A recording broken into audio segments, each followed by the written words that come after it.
Chapter 17. Yes, I must admit again that from the moment I set eyes on him, surrounded by his eager listeners under the withered fig tree, I could not rid myself of him. There was in his manner of utterance a curious power to invest with reality whatever he said. His very appearance, his posture, his relationship to people awakened a profound faith and boundless trust. I must go further in my confession. For all my jesting remarks to the centurion, little was wanting to draw me into the magic circle. If I did not succumb, if I did not fall a victim to that Asiatic magnetic force as other Romans did, I have to thank my manly character and the severe discipline of my upbringing. And yet, I repeat, there was a time during which I could not quite free myself from the man. Nor is it really to be wondered at. I have witnessed more than once the extremes to which the power of faith can go. We Romans, outsiders as we are, cannot conceive to what extent the Jews are the dupes of faith. One had to see them on the high holy days in their temple courts. They stood jammed against each other so that not a finger could have been inserted between body and body. Nevertheless, they persuaded themselves that when they threw themselves to the ground to confess their sins, a miracle occurred, and there was so much room around each man that his neighbor could not hear his confession. And for them, it was actually so. What happened, I cannot tell, whether the place was actually extended or whether they shrank so upon themselves that one body did not touch the next. Again, they believed that in all the temple, in which innumerable animals were being slaughtered continuously for the sacrifices, not a single fly ever appeared. I grant that faith exists for the purpose of making the incredible appear credible. Our gods, too, are not without power in this respect. Zeus can transform himself into a swan or a golden cloud. By the power which those Jews ascribed to their God, the faith which they reposed in him had no parallel elsewhere. It was an art in which they had no equal. I now learned that the man was widely known and loved in Capharnaum. He was a prominent rabbi, accepted not only by the fisher folk of the little port, but also by the scholars of the vicinity.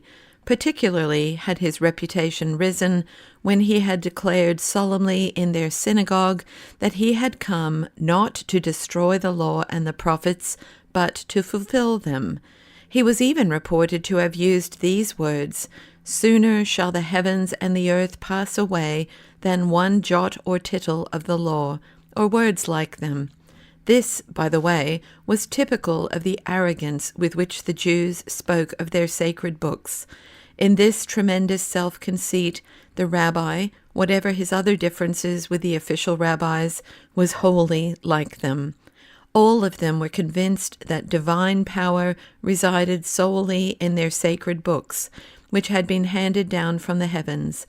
In any case, if there had been friction between the man and the scholars of Capharnaum and vicinity, it disappeared after he had made this extravagantly patriotic declaration in their synagogue. His performance of miracles did not affect them adversely. On the contrary, it was perfectly proper that the learned should assist the sick by prayers and miracles, and he was by no means the only rabbi familiar with these practices. He had his own pupils and disciples. True, they were not of the learned class. They came from among the poor, a few fisher folk who had left their trade and their livelihood to follow him. He lived with one of them, the very man, in fact, who had rescued him that day from the overseers. This was his first disciple. I made the acquaintance of this fisherman. Simon was the name he went by at that time. A simple man, below medium height, but of tremendous strength, with a bearded face which storm and wind had hardened into stone. His mighty, squat body was filled with head to foot with a strange and tender love for his rabbi.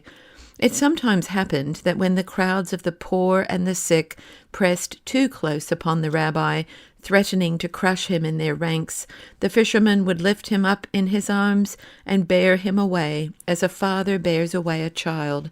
Simon lived only for his Lord, and it was touching to see this hardy Cyclops standing among the fishers in the port or the worshippers in the synagogue and gazing with open-mouthed and tremulous happiness at the preacher. Tears of enthusiasm gathered in his eyes. Among the other disciples there was a brother of this Simon, likewise a fisherman who had left his nets to follow his master. So it often was among the Jews. They held their rabbis dearer than their own families. They could sometimes leave house and field, wife and a child, trade and livelihood, in order to attach themselves to a teacher. There were 2 other brothers who followed the man. Their names were Jacob and Yochanan. Their mother was a rich woman of Bet Zayada, a little town not far from Capharnaum. They had gone away from her to be with the teacher. A fierce couple they were, these 2 disciples, true Maccabeans, stormy spirits. They were ready with fist and knife for anyone who dared to speak evil of their rabbi. They were forever at loggerheads with the other Jews, and their rabbi had to hold them in check for fear of disturbances. But his most beloved and most devoted disciple was Simon, with whom he stayed, not actually in Simon's house, but in the house of Simon's mother-in-law. On the occasion of another visit to Capharnaum, not long after, I followed the rabbi with others to his home. Whenever he appeared in the harbor or near the synagogue, he was surrounded by crowds of the sick and the poor who implored his help. They went along with him through the streets, and this time I followed the rabble at a distance till we came to the court where stood the house of Simon's mother-in-law. At the gate of the court, Simon turned and with his burly figure blocked the way. "Let him rest a while," he begged of the importunate mob. "Do you not see that he is weak?" Then, looking up, he perceived me. By now I was not unknown to him. He had seen me more than once in the company of my friend the centurion, in the streets of Capharnaum, or standing on the outskirts of a crowd which his teacher was addressing. Out of respect for a Roman officer, he let me pass. It was a poor courtyard, enclosed by a hedge of twigs intertwined with palm leaves. In the center stood a few lean, dusty fig trees and palms, such as you would find in every poor Jewish yard. They could not do without palms, for they put these trees to a great variety of uses, including shelter. In the summer, the leaves afforded shade. In the winter, they were a protection against the rain. The bark of the trees had been eaten away by deposits of fish scales accumulated from the nets which they hung there to dry. In front of the house there was a well-tended vegetable garden, another necessity among Jews, indeed their chief source of food. Apart from the house there was a small hut leaning against 2 old olive trees. The walls were of baked clay, supported by logs, and covered by a network of palm leaves. A little ladder led to the flat roof, on which there was a booth, woven of palm branches, and topped by straw and twigs. The upper reaches of the olive trees shaded and protected the booth, which they had erected for the use of their rabbi. The sweet peas, which they had planted by the side of the house, were now in full blossom. They had worked their way up the walls, and their tendrils, laden with blue rosy, delicate flowers, made a wreath about the booth. When I entered that day, an elderly woman in a sackcloth covering was standing by the earthen oven, baking flat cakes over a twig fire. This was the woman concerning whom a remarkable story was current now in Capharnaum. Some days before she had fallen sick and had been on the point of death when the rabbi had healed her. All the town knew of the miracle that had occurred with Simon's mother-in-law, and crowds came to look at her. On one part of the hedge lay some nets, unused, the property of the fishermen who had left their trade to attach themselves completely to the rabbi. A few young people, members of the household, were busy in the yard helping in the preparation of the evening meal. I learned that they were going to hold that evening a sort of feast for a larger group of the rabbi's followers, hence the unusual stir of preparation. The women baked unleavened cakes, the men put boards together to make a long table. In one corner, a woman stood over a jar and washed the rabbi's clothes. The work went forward amid quiet. Instead of speaking, the men and women made signs to each other. They did not wish to disturb their rabbi, who had ascended to the booth and was now sunk in meditation and prayer. I saw that my entry into the yard had frightened the inhabitants, and I therefore withdrew. But that evening I returned in the company of my friend the centurion. We had exchanged our Roman garb for the simple sackcloth coverings worn by many of the Jews, so that we might attract as little attention as possible. When we arrived, we found numbers of people congregated about the gate, and we entered with them.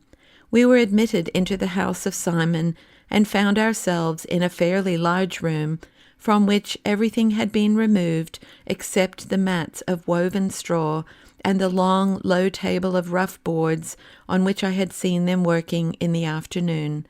There were some 15 or 20 people present.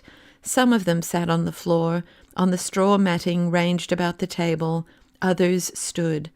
2 earthen oil lamps hung down from the roof, but their dim light was scarcely needed, for it was a brilliant night of moon and stars, such as is common in the spring above the Sea of Gennesaret, and a silvery light came in through door and window.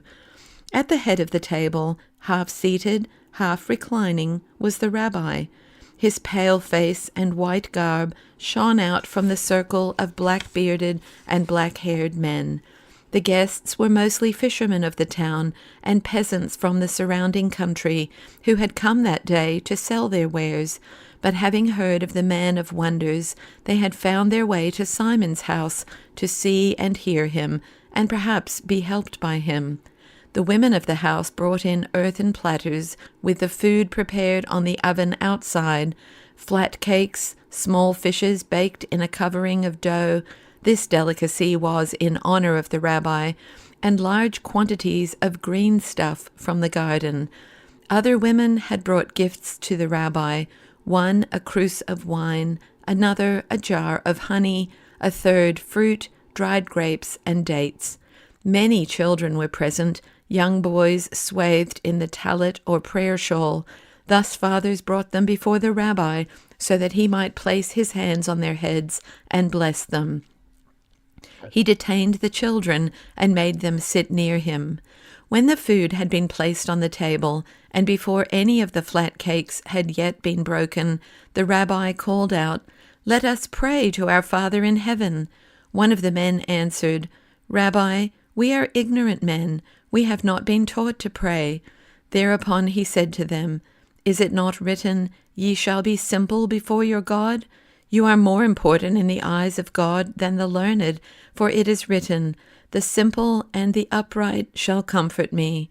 Another one said from a corner, "We are sinners, Rabbi."